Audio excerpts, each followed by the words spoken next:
Well, good evening and welcome. Thank you for joining us tonight for the keynote address for the 11th Annual Harvard Latino Law, Business, and Policy Conference. This conference will span the next 2 days, and we're going to be covering a broad spectrum of Latino issues, focusing on one question: what does the Latino future look like? My name is David Martinez, and I'm the Kennedy School co-chair of the conference. Together with my business school and law school co-chairs, we would like to begin by thanking our partners, the Dean's Office here at the Kennedy School, the Forum Office of the Institute of Politics, who so graciously hosted us, Kennedy School Student Government, and our many generous sponsors, both at the business and the law schools. We're excited that Lieutenant General Ricardo Sanchez is here tonight to share his story with us and to share his vision of what that Latino future might look like. Not too long ago in this country, the military was one of the few ways for young Latinos to get ahead, to get an education and to provide for themselves and their families. In a segregated education system with segregated opportunities, the military allowed you to succeed on merit. Though opportunities have changed for Latinos in this country, the future promises only more change as the Latino population grows. According to the U.S. Census, by the year 2050, Latinos will grow, tripling in size to more than 40 million people, making Latino population more than 25% of the population in the United States. This will require a new generation of leadership to lead on the issues of immigration, political participation, education, and economic development, just to mention a few. We would also like to take the opportunity to thank Eric Rosenbach, Executive Director for the Belfer Center for Science and International Affairs, for being with us tonight and agreeing to moderate. Professor Rosenbach has a broad background in anti-terrorism and security, spanning both work in the private sector and the government, as well as the military. So without further ado, Eric Rosenbach.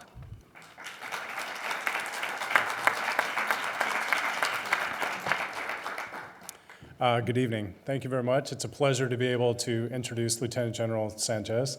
It's actually not the first time that I've met him. Long ago, when I was an Army guy, I gave him a little briefing. It was in Kosovo, so a place a little less comfortable than this, that's for sure.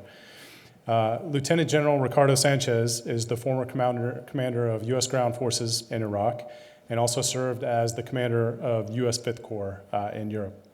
At the time of his retirement in November 2006, he was the highest-ranking Hispanic in the U.S. Army.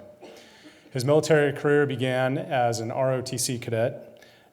He graduated from Texas A&I in Kingsville and graduated among the top 10% of all ROTC graduates in the country at the time. In 1991, General Sanchez served as a battalion commander during Operation Desert Storm, and he successfully led his battalion into Basra. It wasn't the last time that he would be in Iraq. From 1999 to 2000, General Sanchez commanded Task Force Falcon. That was the American military force deployed to Kosovo in support of the NATO-led peacekeeping efforts there in Kosovo. In 2001, General Sanchez became the commanding general of 5th Corps' 1st Armored Division. He held that position for nearly 2 years before assuming command of the entire Corps in June 2003. For those of you who aren't familiar with the military, I'll give you a little bit of background. A division is about 10 to 15,000 soldiers and all of their families, and a corps would be anywhere from maybe 40 even up to 50,000 soldiers and their families. And so when you're a military commander of a unit like that, you're not just commanding the soldiers about what they would do in the military for the military operations, you're also watching out for their families, their care and feeding, everything. The best analogy is actually that you would be the mayor of a small or even large city. And so I think that later when you hear General Sanchez talk about his leadership experience, you can use that as one point of reflection. It was during his leadership as the 5th Corps commander that Lieutenant General Sanchez assumed command of American forces in Iraq. He led our military in Iraq for a little more than a year, from June 2003 until June 2004. As we all know too clearly now, the leaders in the Pentagon and the White House had not appropriately planned for post-conflict reconstruction and stabilization in Iraq after the initial war. That first year of our occupation in Iraq was a critical time. It was a chaotic and complex time as well, to say the least. During his command in Iraq, America celebrated the capture of Saddam Hussein. During his command in Iraq, Americans also witnessed the horrors of Abu Ghraib. Since his retirement, General Sanchez has reflected on his experiences in Iraq and become an active critic of the continued occupation of Iraq. Last November, in response to a personal invitation from House Speaker Nancy Pelosi, General Sanchez delivered the Democratic weekly response to President Bush's weekly radio address. As a senior military commander who's commanded tens of thousands of soldiers and watched out for their families, and also served in places like Kosovo and Iraq, General Sanchez has learned valuable lessons about leadership and policy. He is here tonight as the keynote speaker, as David mentioned, for the Latino Law, Business, and Policy Conference. And we look forward to hearing more about his leadership experiences and his perspective on the Latino future. Please join me in welcoming Lieutenant General Ricardo Sanchez. Eric. Thank you so much, Eric. Well, as we came in, I was trying to get a look at the protesters out there. Ali warned me that they would be here. But you know, I spent 33 years of my life. Anybody here younger than 33? Don't raise your hand. Okay? Over 33 years of my life to protect their right to do that. Okay, that's what we do when we don the uniform of this great country. So, you know, when Ali sent me that note, I said, great, let's accommodate them. Let's give them, let's make sure that they can do that. What an honor.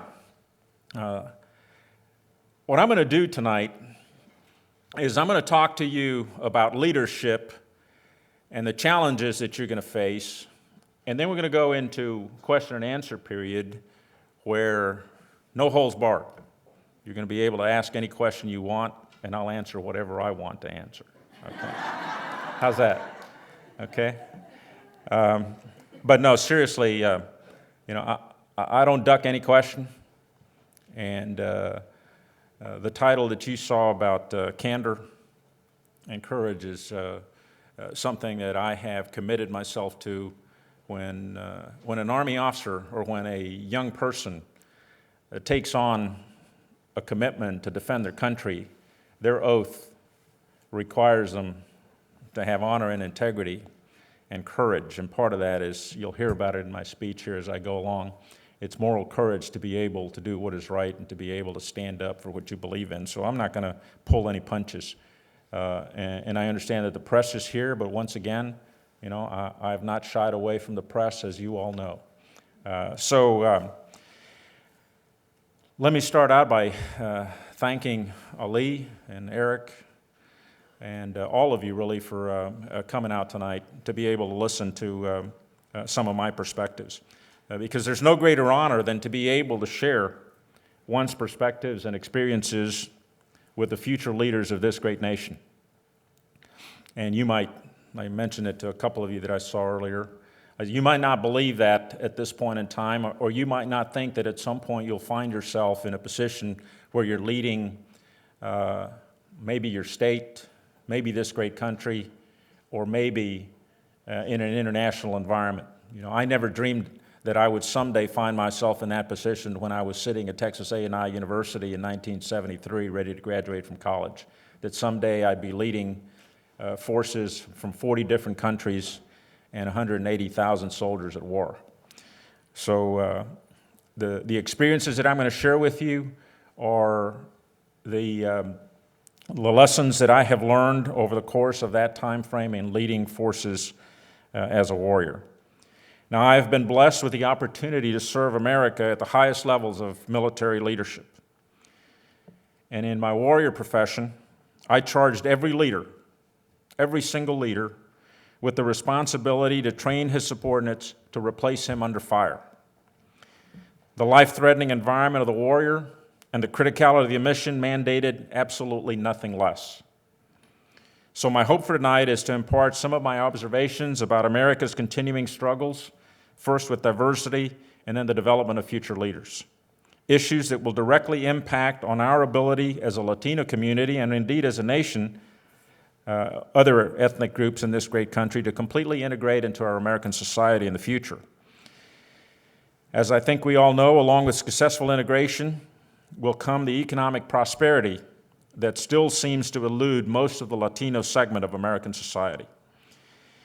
Now let's start by defining the environment that you will have to contend with as leaders. The world today is a considerably different place than what it was when I started on this journey. And if we could go back about 15 years, we would find a world economy booming. The Western world was largely at peace. The dot-com economy was in its infancy. And experts, economic experts, were predicting that Europe would never have a unified currency. Today, the world is at war. Economies are near recession. The dot-com economy has disappeared. And the euro, surprisingly, is much stronger than the dollar. Now, the magnitude of change that you will experience over the course of your careers will be astounding and unimaginable. Over my career, the changes have been unbelievable and continuous. Let me give you a little example. When I graduated from college, let's see, there was no email, no computers. We were using slide rules. Anybody remember slide rules? A couple. Oh. Don't raise your hand. You're dating yourself, okay? No CDs, imagine that. I see some old guys over there that remember all this. 8 tracks. 8 tracks, right? Global positioning systems were futuristic dreams. In 1973, when I entered service, we were using paper maps, acetate, and grease pencils.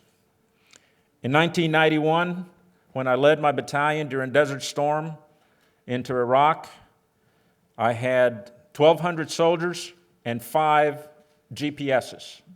Now, just about every car out here, there's a very high probability that a car that you rent is going to have a GPS in it. In 2003, 1973, 1991, 2003, I'm getting ready to deploy to Iraq. I'm sitting in Wiesbaden, Germany. My nephew is in the lead elements of the 3rd Infantry Division attacking into Baghdad. I can sit at my desk, turn on my computer, and find his tank, his individual tank, and know exactly where he is on the battlefield and where he sits in relationship to the other elements of his company. Unbelievable progress. Now, if there is one thing that you must accept as you struggle with the future, and that is that change will be a steady state condition as you try to lead your organizations in the future. Your adaptability and ingenuity will be indispensable. In a few short years, you will lead our nation across a tumultuous 21st century. Now, you must accept that for the foreseeable future, our nation will continue to be at war with extremist radicals who seek to destroy our way of life. And with the world in such turmoil, bold, daring executives who can cope with constant change will be needed to face the challenges of the 21st century. Those leaders are sitting right here today. Now that I've told you to be prepared for enduring change, let me tell you that some things never change. And some of these things we must never allow to change. It is in these constants that we can anchor our approach to the future, our leadership, and our success.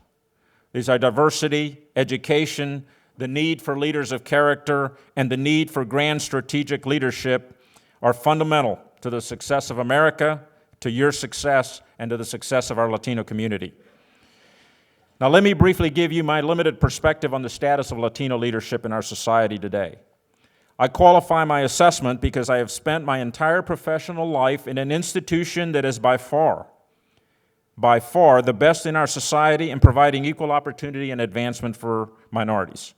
But as I look across the spectrum of national power, diplomatic, political, economic, and military, and assess the status of Hispanic leadership, it is clear to me that we must put forth an enormous effort to develop Latino leaders. There is no question in my mind that we are faltering. We have come a long way, but developing national Latino leaders is still a daunting challenge. The successful integration of Latino leaders is an imperative that must be embraced by all elements of American society, but the real burden rests on our own shoulders. We must directly confront the need to develop leaders that can integrate seamlessly into the halls of power in all of our national institutions. We need leaders who understand the strategic and tactical complexities and the challenges of a global society.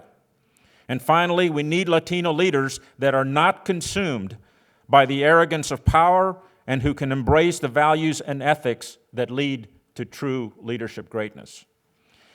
Let me now turn to discuss diversity for a few moments. Americans must never be allowed to get complacent or even worse, forget that diversity is the ultimate source of strength for American democracy. This must never be compromised. Over the last 10 years, America has been involved in conflicts rooted in ethnic hatred, the oppression of minorities, and religious intolerance. These issues continue to fracture societies and cause instability. In contrast, here in America, we celebrate the diversity, equality, and tolerance that has become the cornerstone of this great country. My experiences convince me that many around the world do not understand what democracy has created here in America. It is incomprehensible to them that unconditional equal opportunity is close to a reality in this country. How is it that a society can integrate to the level of being able to embrace and place a national ideal and value system above ethnic or cultural loyalties? There are very few countries whose patriotism and loyalty to the nation, above all else, is as strong as it is in America. Our culture must never lose that love of country that has contributed so dearly to keeping the American dream accessible to all. Today, in most of our enterprises, ethnic diversity at the highest levels of leadership is still a goal. In my profession, Hispanics are grossly underrepresented in the general officer ranks. We cannot afford, nor should we accept, any institution whose leadership is not representative of its members. We have a long way to go before we achieve parity. Next, I want to address America's crisis in leadership. I was blessed with interfacing at the highest levels of our government, and I have come away disappointed with the corrosive partisan politics that has hindered America during the past 5 years and the distortions that flow from those misplaced loyalties. One of the dangerous results is the emergence of leaders who truly believe that putting stovepiped partisan goals ahead of our national objectives is acceptable. This caution is directly applicable to the leaders of any organization. Today, we need leaders that can think globally with a strategic perspective in order to embrace all elements of power. This fatal flaw in our leader development is clearly evident in just about all segments of our society. And every American must be extremely concerned, and our politicians must get a clear message that this is unacceptable.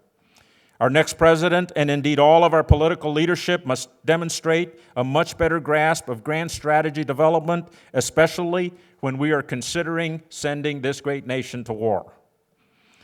Now, as I look at Latino senior leadership, we do not have Latino state-level political leaders in Texas, or a national leader who can inspire and coalesce the tremendous power of our community. My view is that a Hispanic caucus at the national level lacks unity of purpose and a common vision, which in turn leads to infighting and an inability to leverage our power on issues of concern to our community, such as access to capital, immigration, and education. This must change. The Latino community will not be able to achieve true economic empowerment until we can harness our growing political power to impact at the national and state levels. Our challenge is to prepare young Americans for the leadership demands of the new millennium. Mastering technical skills is necessary but not sufficient to sustain our greatness. So what do we have to do to achieve this level of strategic leadership? America must strive to grow young leaders who have the potential of becoming grand statesmen and who understand the development and execution of grand strategy. From a national perspective, grand strategy seeks to synchronize and coordinate the application of all elements of national power, diplomatic, political, economic, and military, in order to achieve a national objective. As I engage with some of the leading companies in America, this challenge is also clearly evident in our business giants today as they struggle to do horizontal and vertical integration to achieve some sort of unity of effort. Now, globalization has increased the complexity of our strategic problems. One of the most challenging implications of globalization is the need for leaders who can confront national and international issues with a strategic perspective and who are comfortable in uncertain environments, in a coalition or multinational environment, and who can bring to bear in a synchronized manner all of the institutional power that is available to them, whatever it may be, economic, political, military, or diplomatic. Now, so far during this conflict, our national political leadership has demonstrated an amazing weakness in this area. With a 24-hour news cycle, the entire universe of political, economic, and security challenges of the nation and indeed the world have become our domain. We no longer ignore international crises. The role of America as a sole superpower forces us to consider acting when injustices are evident across the globe. In short, the interconnected nature of the world economy and national security mandates different approaches for the way we address national challenges and, in turn, regional and international issues. Strategic leaders cannot focus solely on their local issues because the solutions or the second and third order effects of those solutions may lie somewhere else in the world. Global economic prosperity, for example, is a mesh of sometimes confusing trade agreements that have made us dependent to an extent on the success of foreign economies. The reality is that we are inextricably linked to the world economy. Our future leaders must be comfortable in an environment where our national economy is constantly shifting direction and new disciplines and partnerships are continuously evolving. No longer can we see security issues strictly as a national issue that can be solved through unilateral military action. It is almost impossible for me to imagine a situation where the U.S. can conduct a military operation without the support of the United Nations or a coalition of willing and interested partners. Diplomatic initiatives, however, must be the preferred course of action when we're trying to solve regional and international security issues. Now, every one of us must recognize that our future economic survival, our national security, and our international politics will depend upon young leaders who understand the importance of globalization and who understand the extremely complex natures of grand strategies. So where do we begin to provide our future leaders the ability, experience, and confidence to conquer the challenges of implementation, execution, and management when confronted with these conditions? I think we all know where the answer lies.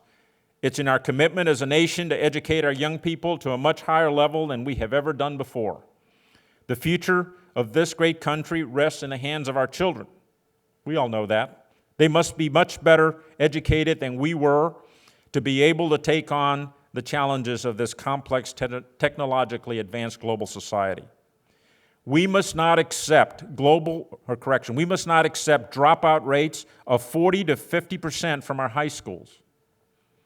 We must not accept satisfactory SAT and ACT scores of 6% out of an entire school district. 2 school districts, one in San Antonio, one in Houston, in the last 2 days have reported those kinds of statistics in Texas. There's no way that we can continue to accept those kinds of results from our educational system. We must get parents involved in giving our children confidence and encouragement, and it is every one of us must shoulder that responsibility to encourage our kids to dream and to facilitate their dreams. Without role models and parents' involvement, America will continue on a massive slide to educational mediocrity. We must stop. We must stop. Finally, once provided all of the theoretical tools to succeed as a leader, you will have to execute. In execution, you will discover your leadership style. Briefly, I will share a few characteristics that I have found essential to leadership. First, leaders must never lose the human touch and must always treat people with dignity and respect. And no matter how powerful or successful you become, take care of your subordinates. Be confident but never arrogant. Even the lowliest person in your organization deserves to be treated with dignity and respect. Take a minute to talk to your most junior subordinates whenever you see them. You may be surprised at what you learn. You must be willing to step out into the night, alone and unafraid, along a seldom traveled path to lead your organization to success and profitability. And along the way, you must accept responsibility for its failures. Ferdinand Marcos said, "Leadership is the other side of the coin of loneliness, and he who is a leader must always act alone, and acting alone, accept everything alone." You must have the personal courage to step out into the night. The next message for you is to stay on the moral and ethical high ground. A leader must be the ethical standard bearer for his organization. You must have the moral courage to do what is right. And I guarantee you that your moral courage will be tested very quickly. Never compromise your honor and ensure that your integrity is absolute. In the crisis environment, where your leadership will be called for, it is said that truth and trust are the first casualties. But only you can compromise your honor and integrity, and once you lose it, it will never be recovered. Someone once said that men of genius are admired, men of wealth are envied, men of power are feared, but only men of character are trusted, and without trust you cannot lead. Be a leader of character and embrace the ethics of your profession. Uphold the standards and always do the right thing even when no one is watching you. In spite of all your efforts, if you find yourself under attack with your ethics and character being questioned, like that poster out there, General Sanchez is guilty of genocide, never lose faith and persevere. In spite of the intensity of the battle, especially when you know you have never left the ethical high ground. This is when your commitment, your courage, and your candor will truly be tested. Now finally, if greatness is our goal, then the first step is self-examination. This is indispensable to healing, identifying weaknesses, and improving our effectiveness. In the wake of failure, it is a leader's responsibility to acknowledge that failure, learn from it, and ensure that those pitfalls will be avoided by future leaders. The toughest challenge to overcome is that the leaders themselves must be selfless, courageous, self-confident, and loyal to a higher ideal in order to accept that we have faltered. During this period in our history, uncommon moral courage must be displayed by national leaders if we are to understand where America has been, where we have failed, and how we can prevent strategic failure in the future. As the Congress of Racial Equality website states, this means calling the shots straight even when it hurts. We must not fear retribution or the second guessing that is inevitable when one has the courage to do what is right, for in the end, as Dr. Martin Luther King said, the arc of the moral universe is long, but it bends towards justice. Future leaders in the service of our country must rededicate themselves to the sacred oath that all public servants embrace. I do solemnly swear to support and defend the Constitution of the United States. There is nothing in that oath that allows us to place personal, organizational, or party loyalties above the needs of America. Loyalty to the Constitution indeed requires great moral courage. And as I said, moral courage has been an uncommon virtue during the conduct of this war. America's leadership must embrace the truth and have the courage to seek solutions that are best for our country, for this is the first step towards restoring the greatness of America that has been lost in the last 5 years. In closing, as Abby said, quote, if it were the end of your life and someone had to write your eulogy, what would you want them to say about you? I believe that all of us would like to see something like this. During the toughest of times, he remained a leader of character who was willing to step forward and lead under fire. His ethic mandated it, and his subordinates expected it. He did not fail.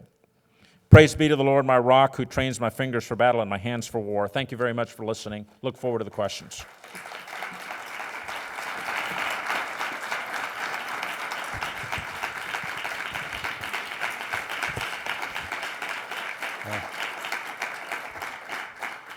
Thank you very much, General Sanchez.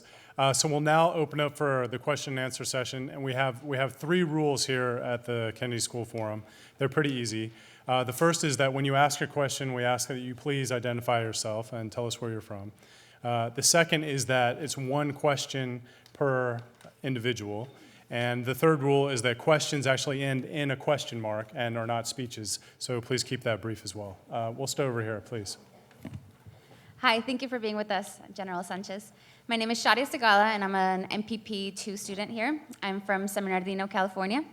And I wanted to bring this back down to a more local, personal level by sharing that my 26-year-old Latino brother came back from 3 tours to Iraq and Afghanistan over 2 years ago, yet he's still coping with severe post-traumatic stress disorder and also having to deal with very fragmented and disorganized support from Veteran Affairs and other sort of post-military services, or lack thereof.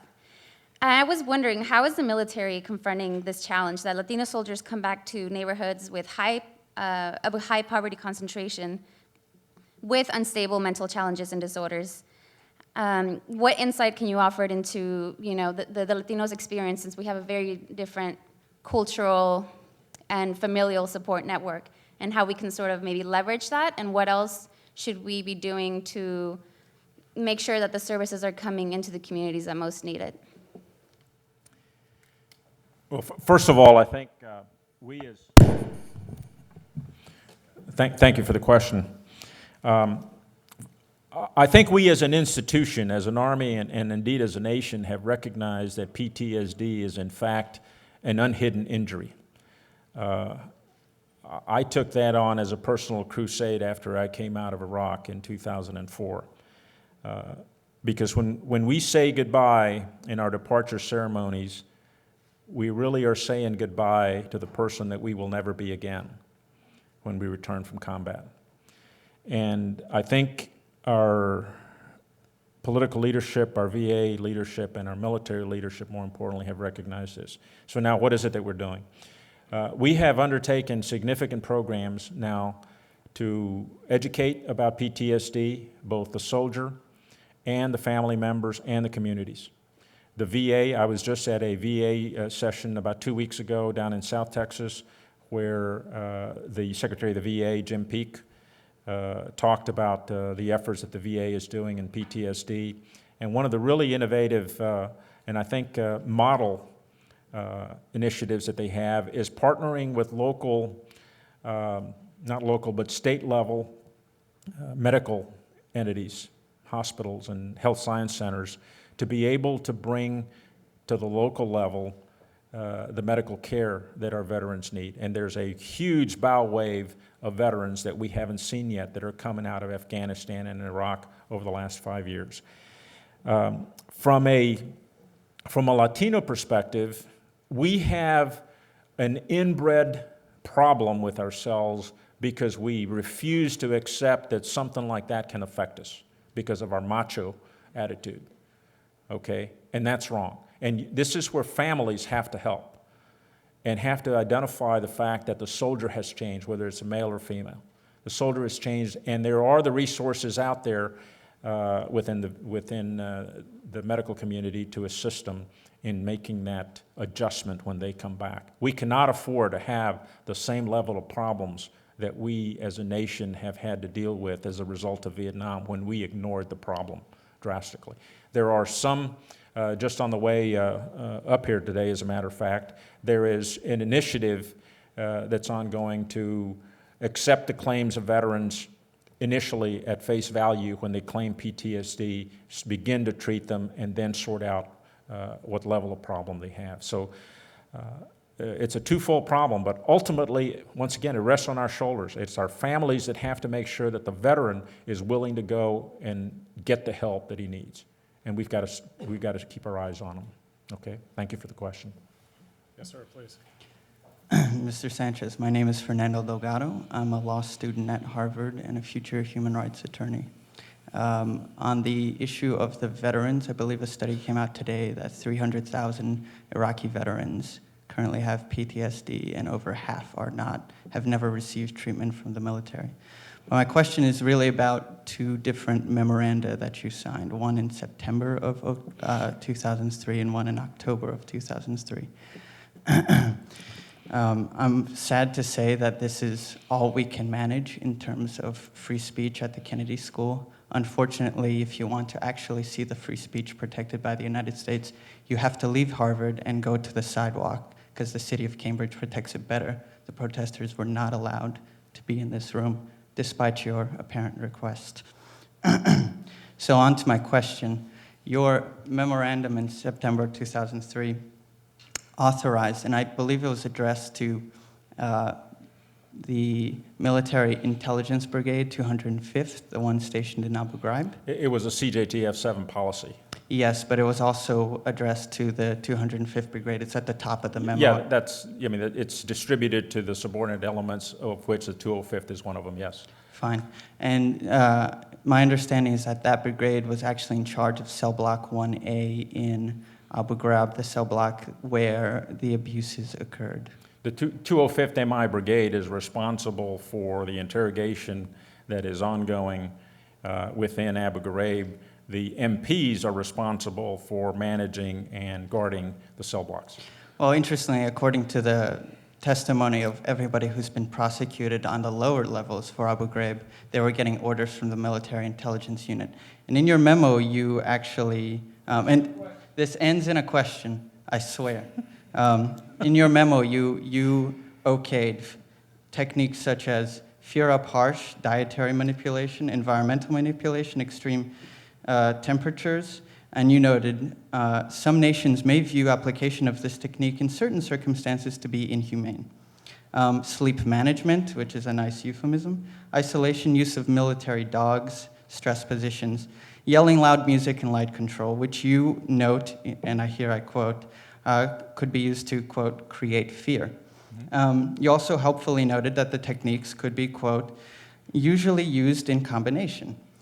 In the following memo, you withdrew some of the techniques, but you still added that the interrogator should appear to be the one who controls all aspects of the interrogation, including lighting, heating, configuration of the interrogation room, food, clothing, and shelter. I'm going to cut it off now. I am intimately familiar with the memorandums. What's your question? Okay. But the audience might not be.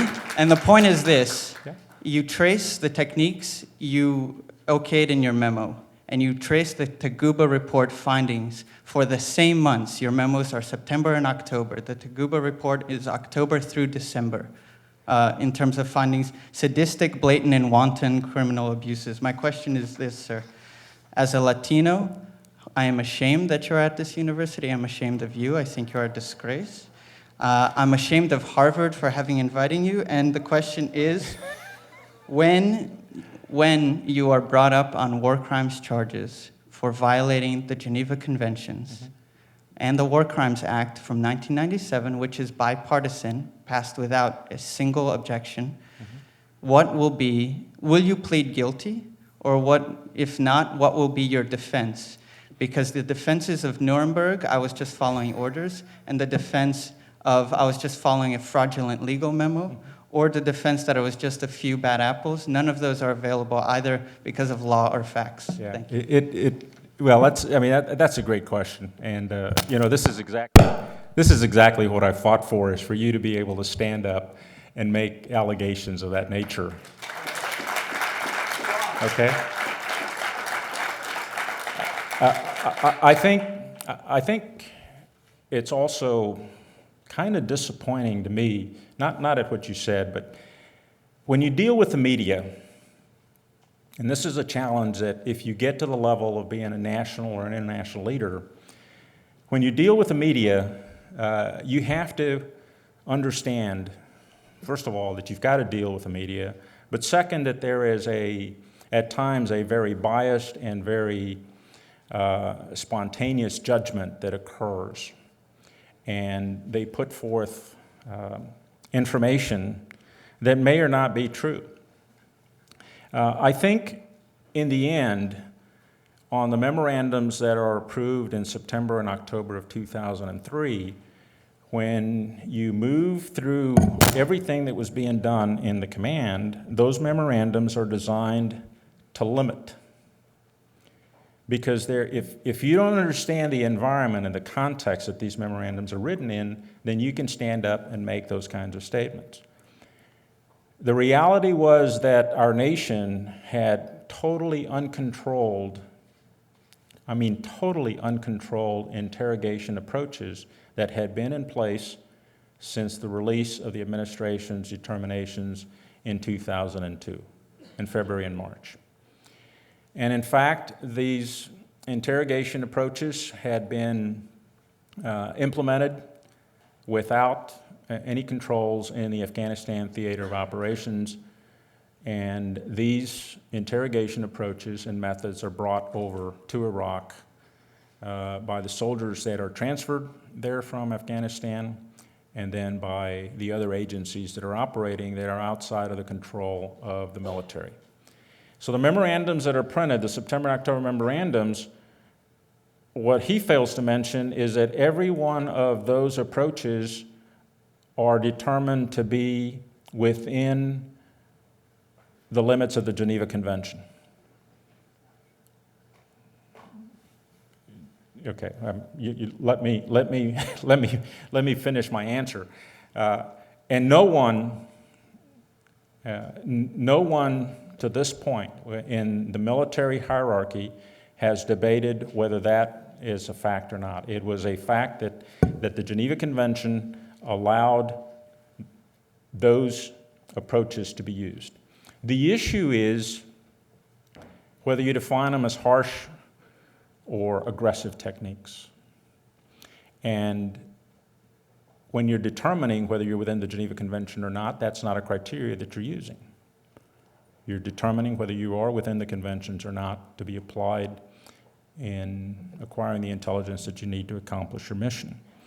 And the other point that isn't made is that there are control mechanisms that are instituted by this memorandums that raise the approval level to a colonel initially in the September memorandum and then to my level in the October memorandum. But there isn't a single, other than segregation, there is not a single request for use of one of those interrogation techniques, or is there an approval for any of those interrogation techniques that is ever issued from the level of the command. You fail to mention that. And also, when you look at the results of the investigations, if you look across the spectrum of the 11 or more investigations that have occurred, it has never been established that there was ever any approval from the highest levels of the command to implement any of those approaches. Next question. I just have one clarification, too, actually. First, in regard to the comment that the demonstrators weren't allowed in the forum and are not allowed in the Kennedy School, I'd only like to clarify that we asked protesters when they wanted to come in, if they were going to protest, that they do it in a way that would not disrupt the flow of the forum, not that they not protest. And again, if I could just ask, if you're going to make a comment, please make it very short, and the question as well, just so that we can get all the people who'd like to ask questions. Thank you. Address the protest policy comment if you'd like, or I can leave it to later. You have one question, so it's up to you. My name is Deborah Alejandra Popovsky. I am a third year at the law school, also a future human rights attorney. I was born in Argentina in 1979 under the dictatorship, and what's one of the main reasons that I decided to study law was my knowledge, being raised with the history of the authoritarian regime in my country and of respect for the rule of law. Mm-hmm. So you spoke a lot in your speech about morality, integrity, and assuming responsibility, and it seems to me you had some defenses, and if this were a forum in which I could actually debate you on the law and have more than one question, I would really like to engage, because I think some of the things that you said are inaccurate. But given that I don't have that, my question to you is more simple. Do you stand by everything that you have done? Do you believe that the things that you authorize in those memos are truly something that you will stand by? You talked about integrity being standing out, going on a limb. I would believe that that means if you were issued illegal orders, that you would not follow them. Mm-hmm. I think that's a virtue of leadership. So my question, essentially to you, is coming from Latin America to the United States, presumably being aware of a long and murderous regimes that we've experienced in Latin America, an experience of torture, and coming to the United States and getting the opportunity to be part of the military, how do you feel, how do you reconcile that, having been part of a country that tortured its own people, its military tortured its own people, often through training by the US military? Here was your chance as part of the US military to do something different, and it seems to me that you did not. How do you feel about that, and how do you reconcile that? Look, I have absolutely no problems with any of the orders that were issued under my command. They were all compliant with the Geneva Conventions and with the rule of law. There was never any order that was ever issued within within Combined Joint Task Force 7 that authorized, condoned, or advocated the use of torture or abuse. And now, having said that, I have stated this before, that there is an issue with the administration, with our nation, having gone down that path. And you must understand how it is, this is what I was talking about in my speech about grand strategy, is understanding how political and military power is applied. If you don't understand that, you can then stand up and make very dumb assertions about how things happen on the battlefield. And if you don't understand how nations fight wars, okay, that can be the result of a very distorted view of what occurs on a battlefield. And there are different entities that are impacting on a battlefield. You have essentially, just very simplistically, there are 3 different entities that are operating on the battlefield that I'm in. One is the conventional forces, which I'm responsible for, then there's special operating forces, and then there's the CIA, all under separate command and control. And my responsibility was with the conventional forces, and I have absolutely no problem. And in any court of law, it would be established that the actions of CJTF-7 and the commanders in CJTF-7 were within the constraints of the Geneva Convention and the rule of law. Dumb, hopefully. There are people in the military. I was just talking in generalities. I wasn't talking about you. And I finally just want to say that I do believe that you will be in front of a court of law. And while there are Harvard students who invite me here, there are others who will dedicate their careers and their lives to making sure that justice is done, because the arc of justice is long. And so was I. Yes, ma'am. Thank you. Hi, first of all, thank you for being here. My name is Norena Limon, and I am a first-year MPP student here at the Kennedy School. I have 3 members of my family who are currently serving in the military, and one of the things that the Latino community deals with in this country is that there is a disproportionate amount of recruitment that happens in heavily Latino, low-income areas. You are the highest-ranked Latino in the military. What are you and the rest of the leadership amongst the military who are Latino and other minorities doing to mitigate that issue, the fact that we are disproportionately underrepresented in institutions of higher learning, but there's heavy recruitment that happens in low-income Latino neighborhoods? Yeah, there's a, as a matter of fact, I just had this conversation yesterday. I was at a recruiting battalion event with a state representative from Texas who has the perception that we are over-recruiting the low-income schools, and that in fact minorities are bearing an undue burden during this war. And the reality is, at least, my snapshot ends on 1 November of 2006 when I retired, but up until that point, that was not the case. I mean, I think we were represented on the battlefield at the same rates as we are in the military, which is representative of the society for the most part. You already heard me talk about how we are represented at the highest levels of leadership in the officer ranks. That's not adequate, but in terms of the warfighting burden, there was no issue with that. And the snapshots that I've had since that time reinforce the fact that Latinos and blacks are not bearing an undue burden. There are heavy concentrations. If you look at San Antonio and the entire valley of Texas, defined as literally in the South Texas area, there are heavy concentrations of casualties that have occurred down there, and we have made some huge sacrifices in South Texas. But I think part of it is just the fact that Latinos have, over the course of our history, displayed tremendous patriotism. We have the highest number of medals of honor of any ethnic group in this country, and we continue to volunteer even under the toughest of conditions. And part of it is the motivation that is driven by our economic stature. And that's not going to change anytime soon. So what we are, now what some retired general officers are doing is Hispanics, I know 3 of us down there in Texas, that are being very active with our schools and our colleges to try to convince our young Latinos to stay in school, get a higher education, and then give back to the community. But in the end, it's all about the call to duty, that every one of us in here, regardless of our support for political policies of an administration, have a responsibility to serve this country. And it doesn't mean that you go and don a uniform, but you ought to serve the country and you ought to support the military of this great country. They're protecting our freedoms, and they do it under some very, very excruciating conditions. And our Latinos continue to do that in an exemplary fashion. Next question up there, please. Sir, thank you for your service and thank you for visiting with us tonight.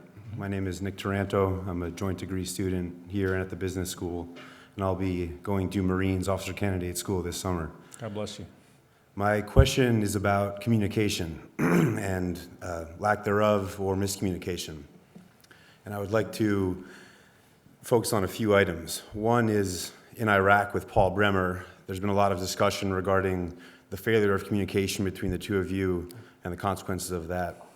I also spent some time in Mississippi after Hurricane Katrina and saw the terrible miscommunication and failure of interoperability between various governmental, local, NGO groups on the ground there, and the failure of the US government to communicate about its ideas and ideals to the broader world, to the globe. Mm-hmm.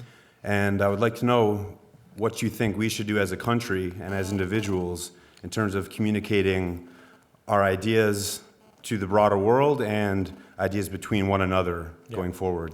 Yeah, you raise an issue that is one of the strategic failures of this country, and that is strategic communications. We as a nation and as a coalition have never had a strategic communication strategy that was effective during this war. Strategic communications is the responsibility of the highest levels of leadership. And we never coordinated or synchronized it. And it was a function of us not having a grand strategy for the conduct of the war. And that is really what causes the problems on the ground, is that you do not have a coordinated, synchronized plan to be able to bring together the political, the economic, and the military power in Iraq. And more importantly, what is happening is that America, back in Washington, is completely hands-off of this war for about the first 8 months to 10 months. And because we had accomplished our mission as of the 1st of May of 2003. And that creates some unbelievable complexities on the ground. And you've heard about the debathification orders and the dissolution of the Army. The relationship that exists between Bremer and Sanchez is one, as it's known to America, is conventional wisdom. It's comments that are made in the press that become reality. Ambassador Bremer and I talked to the very last day. I had meetings with him 2 or 3 times a day, and we discussed the issues and the challenges that we were facing every single day. Every morning at 7:45 in the morning, I was in his office, and we discussed the challenges that were facing us. I think the image that comes out is as a result of the tremendously bitter, I would say, discussions that we had in the execution of military strategy during the tough fighting of the spring of '04. That's when this begins to bubble out into the press. And there were some very, very bitter discussions about the way ahead from a political perspective versus a military perspective, and it created some professional debates that were pretty serious. We as a nation must, in the development of grand strategy, understand that there is a strategic communications requirement that forces us to look at the messages that we send to the world, that we send to our country to support the national objectives that we're embarking upon, and then the region and the country that we happen to be in, and then our own constituents. That being defined by the American people or within our military. Also, to be able to communicate to our military personnel what the objectives are.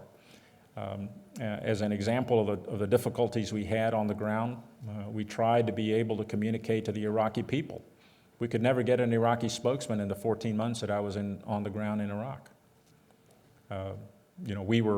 We were attempting to communicate with Iraqis by bringing in Western media moguls to devise strategies who had no experience and no understanding of how to communicate with that culture. No, this, as a matter of fact, now as an institution, the Army is finally grappling with the fact that we have a huge void, and we are educating what we call our information operations officers to be able to grapple with those difficulties in the future. Okay, but this has been a strategic failure for the country. Yes, ma'am. My name is Maria Ventura. I'm from Los Angeles, California, and I'm here with the National Hispana Leadership Institute. And we're talking about the Latino challenge, and listening for your comments, it could be perceived that perhaps we're likened to a homogeneous group, and we're very different, being that we're Latinos, we're from different places, different parts of the country, that sort of thing. But I also want to take a look at another layer of the Latino challenge, or how I perceive the Latino challenge. If we look at gender issues, nobody can become a leader on their own. They need the support, the mentorship, the grooming from somebody else in that role. Do you feel, believe, or what are your thoughts? Are Latino men advancing other Latino men? Are Latina women helping other Latina women? And within cross-gender, are we supporting each other? No. And what do you think works? Let me explain that. One of the big challenges that we have as leaders, and I mentioned it, is, and I mentioned it from my perspective as a warrior, to train your subordinates to replace you under fire. That applies to every one of you, no matter where you go and what you do as a profession, what profession you embrace. It's about being able to take a subordinate, whether ethnicity, background, independent, and be able to train them and lead them down a path to success based on your experiences, especially if you get up to the senior executive levels.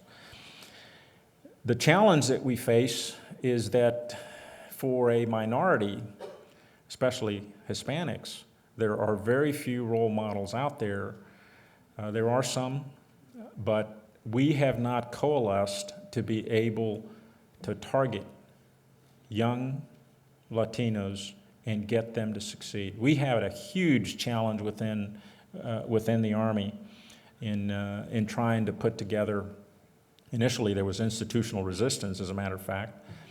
And when we finally broke through that, it was very difficult because there were so few of us that were in the officer ranks that I never served with another Latino until I was a colonel, 25 years later. My mentors were guys like McCaffrey and Miggs, those kinds of names. And there was finally, as a one-star, I worked for a two-star Latino, Valenzuela. By then, it's way too late. So we have to go out of our way, and it takes a lot of effort to be, as a minority leader, to identify those great young subordinates, to help them, and therefore we have to have extended networks. We're not doing a very good job of it, either male or female. And that is part of the challenge that we take with us, to be able to target those young people. But really our responsibility is much broader than just those from our community. It's to every subordinate that you have. It's your responsibility to embrace them, to coach them, and to teach them how to succeed in your profession. Okay. Okay, right here, please. Hi, my name is Adana Usmani. I'm a senior at the college. And I'm not an aspiring human rights attorney, but I have a human rights related question. Mm-hmm. Specifically, you talked a lot about leadership in your speech, and surely I think we can agree that one of the key premises of effective leadership would be accountability. Mm-hmm. And so in a war which has cost by some estimates, over 1 million Iraqi lives, displaced millions and millions of Iraqi families, cost the lives of 4,000 troops, as I'm sure you're well aware, over 4,000 troops, tens of thousands of US troops suffering physical and mental damage at home. I was wondering how, I wanted to take the focus away from you and your personal responsibility for a little bit, and I was wondering how you believe we, as citizens of this country, can hold our leaders who authorized this war accountable, because it certainly seems to me that a key dynamic of this war is its unaccountability, as I'm sure you'll agree. And if effective leadership means accountability, how do we bring Bush and company before a war crimes tribunal? As the Nuremberg Tribunal did say, the illegal invasion of Iraq constitutes a supreme international crime. How do we hold them accountable? So? Well, first of all, I appreciate the fact that you recognize that the military doesn't go to war on its own, that war is in fact an extension of politics. And I think if you look at what occurs during a war and how a war is fought, the politics essentially winds up driving the actions on the ground and overrides military necessity at times. I'm not going to make a statement on war crimes tribunals. That's for the legal systems to decide as to how that eventually, gets itself sorted out. But it is a form of accountability, right? Yeah, sure. I mean, of course it is. Of course So, it but is. if we're Just like we court-martial those when we conduct investigations, just like we try people when we find them. But you're interrupting me, so let me finish and then you can follow. Yeah. Okay, go ahead and clarify your question. Well, if this is a conference about leadership and leadership Yeah. is about accountability, how do we make them accountable? How do we hold them accountable? Right. In the end, for political leadership, short of criminal action, it's us in November voting an administration out of power. Look, look, this is the democracy. I mean, this is who we are as a nation. I mean, then someone within our legal systems will have to establish that. Okay, we can't just stand here and say you're a criminal, and then expect that the international police is going to come in here and arrest me and take me to an international tribunal. I mean, this is what we're about. This is about due process. This is about investigations. This is about doing what's legally right.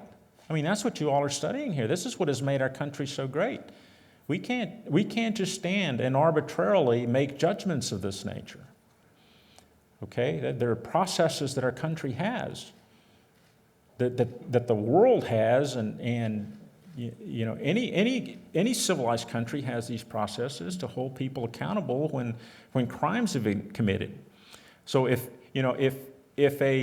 an investigation establishes that I am criminally negligent, then I'll be more than happy to stand before. As a matter of fact, when I was getting ready to retire, I asked to be court-martialed. I said, what we need to do is you need to put me in front of a court-martial in order for us to establish once and for all what Sanchez is guilty of. This was done within the ranks, within my senior leadership. And that's talking about me personally. But in the greater scheme of things, we know what our avenues are. It's the investigations that have to be conducted to establish culpability or accountability.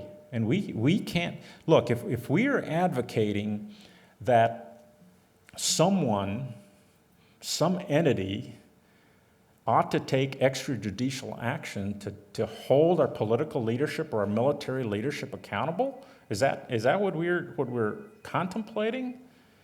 I mean, there's plenty of legal processes, both national and international, to address this issue. Now, what we have to do, probably, which is another thing that I have advocated, is a special commission be appointed to establish the actions of all levels of leadership. And I advocated that while I was on active duty and still in uniform. Okay? And now, specifically for the interrogation and torture issue within our country, short of of an independent special commission, I think we've done just about everything that is doable at this point in time. Okay. We have a question here, John, and then we'll get you Tofik John. as well. Good evening, General Sanchez. First, my name is John Tian. I'm a colonel in the United States Army, active duty, here at the Kennedy School as a National Security Fellow. First, let me thank you for coming to speak to the students and sharing your views with us tonight. And also, thank you for your 33 years of service. I appreciate it very much. It was very honorable. Thank you, John. Sir, you and I have been in Iraq multiple times now, in Desert Storm, and then most recently in 2003 to 2004. In fact, I served under your command in Iraq, in Baghdad, and I can say that I never received a legal or unlawful order from you during that time. My question now goes to sort of some of the other elements of your speech that you talked about grand strategy, especially as it regards to the region that we're speaking about now in Iraq. Now that you're out of active service, sir, and I know you're speaking very openly about many things, what do you think the next president should do in Iraq in terms of grand strategy? And so maybe it's a regional or even global approach.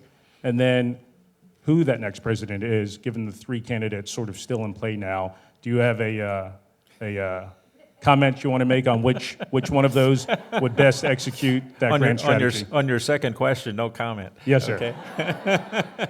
But on the first part, what is it that we do today? I think that the biggest failure that we have had is that we have not employed our diplomatic power almost hardly at all in trying to solve this problem.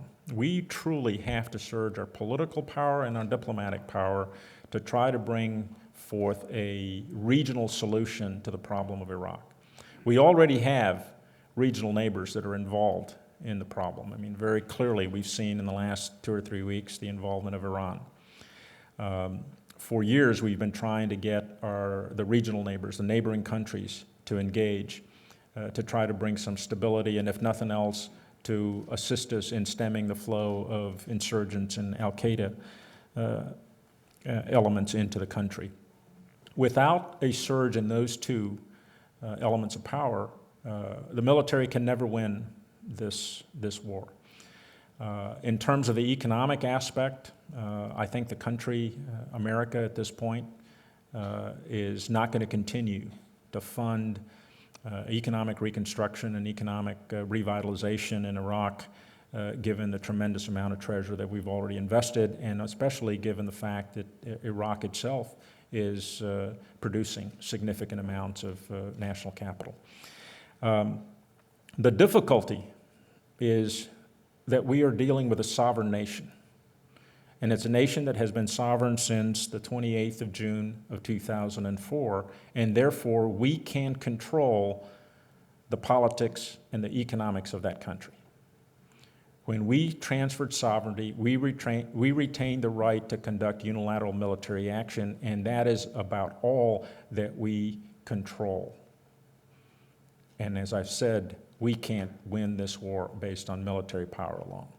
So we'll continue to flounder. The options are not attractive at all. And I think this is what has really led some of the recent testimony to be constructed the way it was, that at this point it seems as though the best course of action for the country is to begin to draw down the support and to force the Iraqis to accept responsibility for the reconciliation and the revitalization that has to occur in their country, and to assume the burden of security. Thank you very much. Yeah. We only have time for 2 more questions, so we'll take the question from Tofik and then there's one. Thank you. Hi, my name is Tofik Rahim. I'm a student here at the Kennedy School of Government. Just want to ask you about the nature of recruitment, but just a brief comment on accountability. It'd be great to see these processes that you talk about come into place, because the rest of the world, when it views the United States going into a country without a legitimate reason for war, when people are tortured, when President Bush says that torturing Khalid Sheikh Mohammed, the evil man that he is okay because we need to get information. It's interesting that you still don't see there's no accountability happening right now, and I'd be interested to hear if you think that there should be accountability, not about the minutia of the laws, etc. But my question is about recruitment, and specifically in the United States today, a lot of recruitment takes place in poor communities, in minority communities, among disadvantaged groups, even amongst immigrants, and some would say people who aren't even yet immigrants. There's some kind of incentivization of people to join the army before they're citizens. And often it's under the aegis of you're defending your country and its freedoms. And this is a great mantle, and it's very much true that the people who join have great valor and are courageous and often go and sacrifice their lives for their fellow soldiers. But do you think there's an increasing exploitation of this mantle, in that a lot of military activities are now conducted in the guise of national security and protecting freedoms, but in fact are very much unrelated? And the Iraq War, which you're part of, is a prime case, where there was no identifiable threat from Iraq to the United States, that there are other incentives, geopolitical and economic, at play, and that soldiers and people from communities, fathers, brothers, sisters, mothers, are being sent to war zones, being told they're fighting for freedom, but many times are now fighting for something entirely else. That's my question to you. Okay. Yep.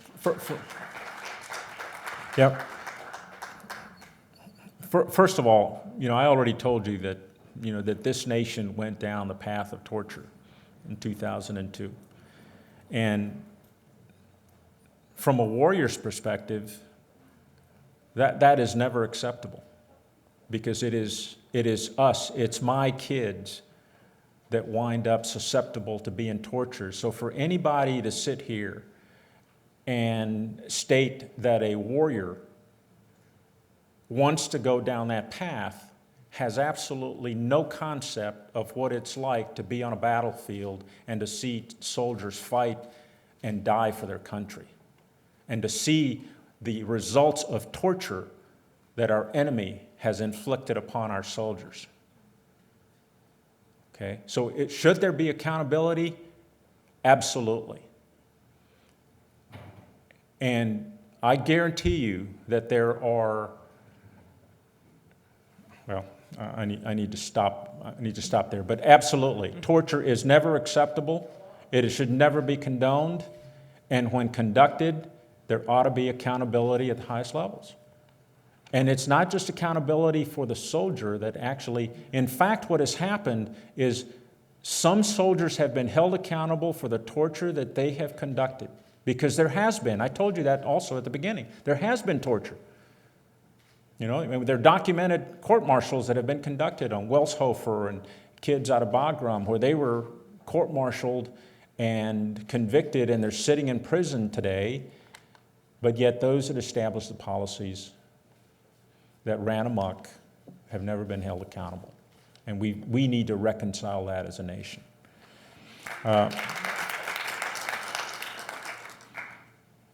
And my start point is a special independent commission to sort through all of that so that America and the world clearly knows what reality is and what the truth really is. On your recruiting, we've got to remember that America's military is a volunteer force. And, when we recruit based on the call to duty. It's about keeping America strong, about accomplishing our national security objectives, and in the process there are incentives. Just recently one of the incentives is the ability to get $40,000 to start your own business, as an example, okay, in college and other things. I think that parents are very involved in the decisions of our young men and women that are volunteering to serve. I believe that our young men and women today are a lot more knowledgeable, especially after 5 years of war, about what they're embarking upon when they volunteer to serve this great nation. There is added recruiting. very, very aggressive recruiting that's going on across the entire country with no specific markets being targeted, except to retain the representation at the right levels so that they coincide with the composition of our society. That is being done, okay?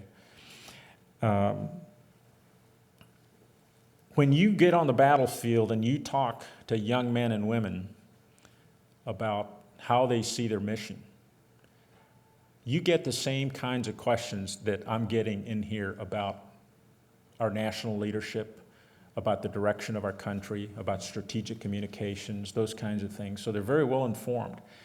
But the other thing that comes across very clearly, even in our severely wounded warriors, is their commitment to their oath. They take it very, very seriously.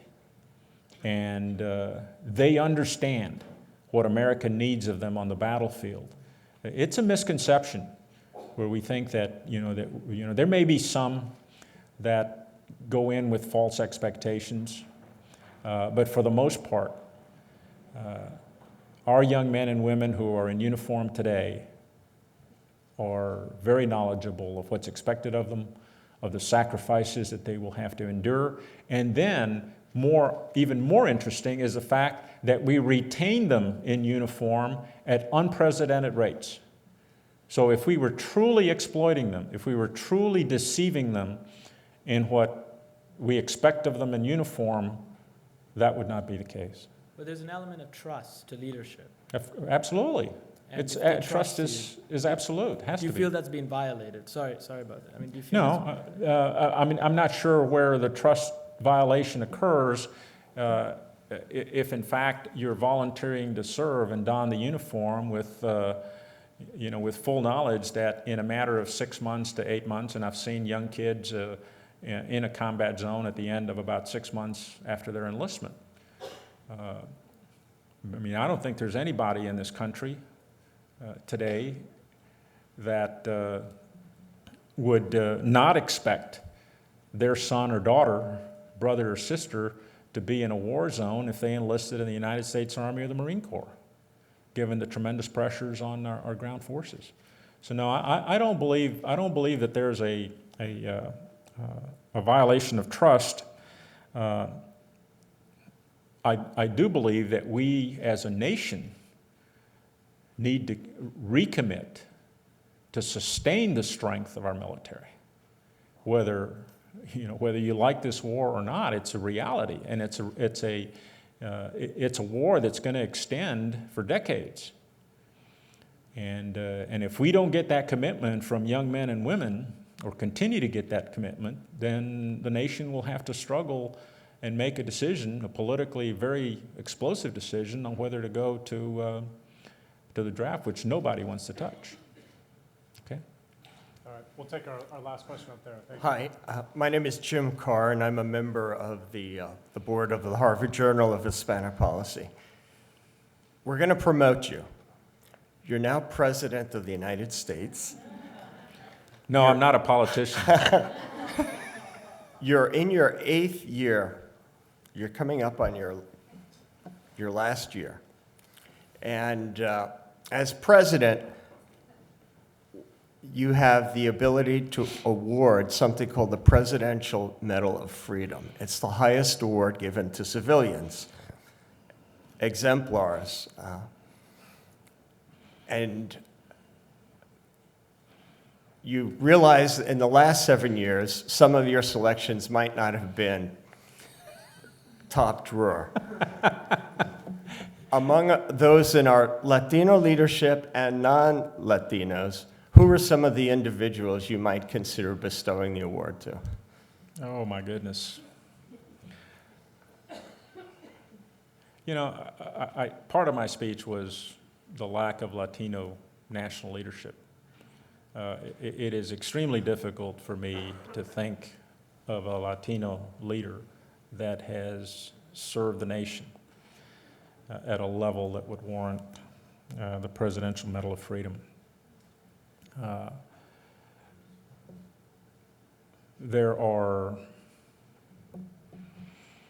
That's a very tough question. I couldn't even begin. I can tell you who I wouldn't award it to. Go for it. Well, I think sometimes we make these decisions based on expediency of politics in order to be able to reinforce what we believe is true at those levels. And I think what history is going to show us is that